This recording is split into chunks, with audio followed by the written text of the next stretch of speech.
I spent a day with some of Minecraft's best speedrunners. They've mastered some of the hardest skills that you can learn and have even broken multiple world records. Today, I'll be following them on a speedrunning journey to discover how challenging this task really is.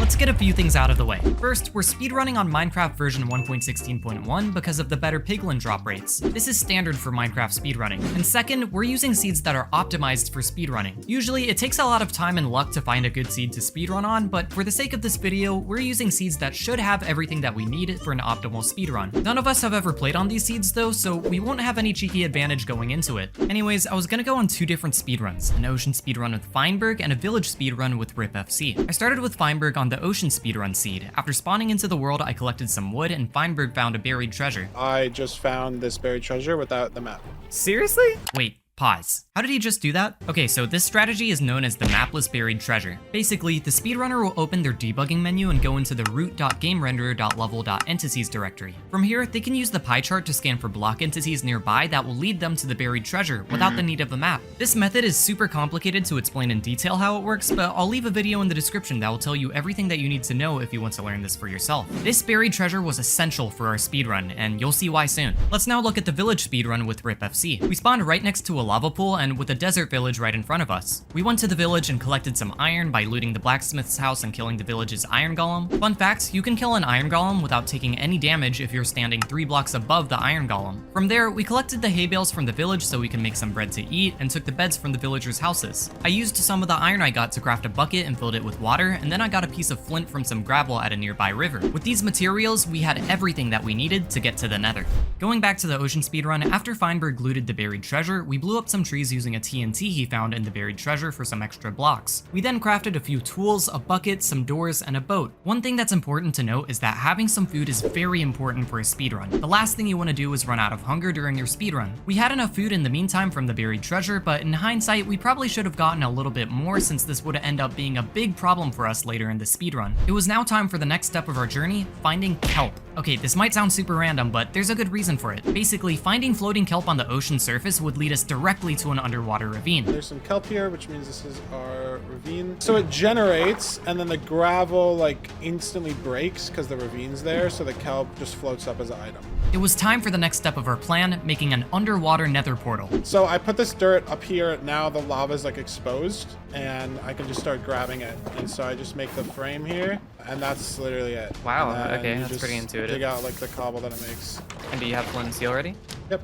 Rest in peace to the random dolphin that followed us and died to the magma blocks. You will be missed. The process of getting to the nether was a little bit different in my speedrun with RipFC. After stealing from the villagers and getting all the resources that we needed, we then returned back to the lava pool that we spawned next to. We were gonna use this lava pool to build our nether portal. There's actually a pretty cool way to do this fast. First, I found a part of the lava pool that was decently flat and I placed a block on the edge of the lava pool. I placed my bucket of water next to the block that I just placed and then broke the block. Just like that, the first 2 blocks of our nether portal were completed. Then I built an upside down L and I placed 2 blocks behind the obsidian that spawned. I placed my water bucket on the corner of the L and started picking up lava from the lava pool to fill out the rest of the portal frame. And just like that, our nether portal frame was built and we were ready to light it and enter the nether. Now that me and Feinberg were in the nether, our main objective was to find a bastion as fast as possible. But instead of aimlessly wandering around the nether until we found a bastion, there's actually a trick that speedrunners use to find it super quickly that's called E-raying. To do this, I lowered my FOV as far as it could go and opened up my F3 menu. Now, I just have to look around until I see the E value spike up. Whatever direction I'm looking in when the E value spikes up will be the general direction our bastion is located. That's Okay, it spikes in this direction. It's like 30. Awesome. So the bastion's probably over here, and your edges. Oh, hey,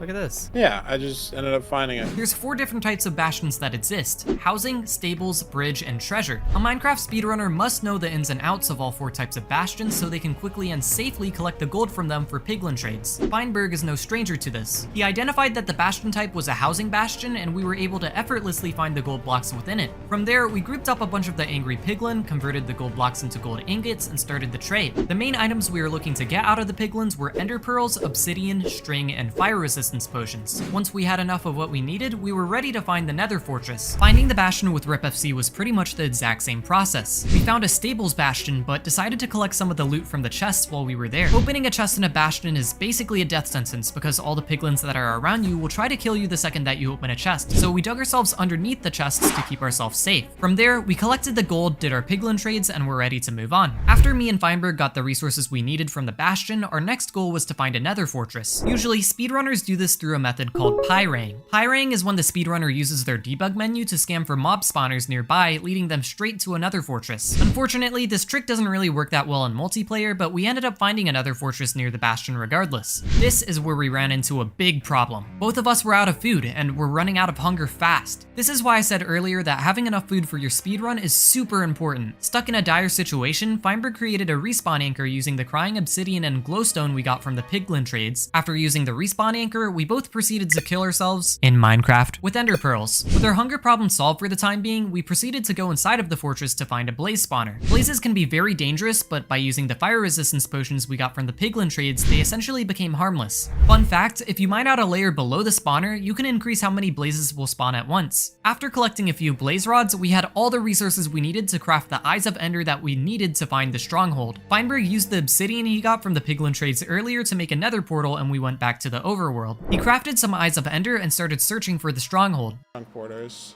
See if I can still do it. So then I'm gonna go a certain distance. So that was that. Okay. Long story short, the stronghold is far away. If we ran this way, it would take like at least 5 minutes. Pause. How did he just find the stronghold location with only 2 Eyes of Ender? This is by using a method called sheetless axis calculated. This is a method that speedrunners can use to triangulate the general location of a stronghold by using angles and chunk borders without the use of any external programs to do the calculations. Trying to explain how this works would take an entire video on its own, so I'll spare you guys the details and I'll leave a video in the description that will show you how it works. After finding where our stronghold was located, we went back to the nether because every 1 block you travel in the nether equates to 8 blocks in the overworld, making nether travel ideal for long distances. We went to the coordinates Feinberg calculated earlier and built a nether portal, which teleported us directly inside of the stronghold. After that, we found the portal room and we were ready to go into the end and defeat the dragon. While speedrunning with RipFC, we found another fortress next to our bastion, collected the blaze rods from it, and returned to the overworld to find the location of the stronghold. But instead of using the same method that Feinberg used to find the stronghold, we're going to use a calculator instead. This calculator can give us the location of the stronghold using as little as 1 Eye of Ender. This method of finding the stronghold is a lot more popular in the current speedrunning environment given how simple it is to use, but it isn't always allowed in things like speedrunning tournaments. After finding the location of the stronghold, we went back to the nether, built another portal at the coordinates the calculator gave us, and just like that we were teleported straight into the stronghold. Here's where I made a crucial mistake. I decided to split up with RipFC to find the portal room, and I got overwhelmed with mobs, and well, here's what happened. I might not be good. Yeah. Oh wow. I suck, dude. I'm so upset, bro. In a normal speedrun, dying like this would be the end of the run, but I managed to make my way back to the stronghold and we entered the end portal. Me and Feinberg were approaching the end of our speedrun.